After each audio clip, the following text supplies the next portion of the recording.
శుభం భూయాత్. జూలై 20 నుంచి 26 వరకు మిథున రాశి వారి వార ఫలితాలు ఎలా ఉన్నాయో ఇప్పుడు చూద్దాం. మిథున రాశి మృగశిర 3-4 పాదాలు, ఆర్ద్ర పునర్వసు 1-2-3 పాదాలు. అన్ని విధాల కలిసి వచ్చే సమయం. అనుకున్న లక్ష్యం సాధిస్తారు.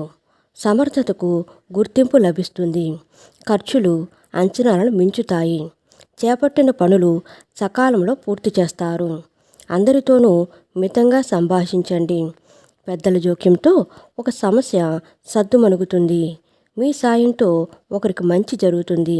కార్యక్రమాలు హడావిడిగా సాగుతాయి. ఫోన్ సందేశాలు పట్టించుకోవద్దు. ఆర్థికంగా ఇబ్బంది పడతారు. కొన్ని పనులు మధ్యలో విరమిస్తారు. భూ వివాదాలు నెలకొంటాయి. దూర ప్రాంతాల నుంచి అందిన సమాచారం కొంత ఊరట కలిగిస్తుంది. ఉద్యోగ యత్నాలు నిదానంగా సాగుతాయి. వ్యాపారాలు సాదాసీదాగా ఉంటాయి. ఉద్యోగాల్లో పని భారం పెరుగుతుంది. రాజకీయ వర్గాలకు చికాకులు తప్పకపోవచ్చు. వారం మధ్యలో ధన వస్తు లాభాలు కలుగుతాయి.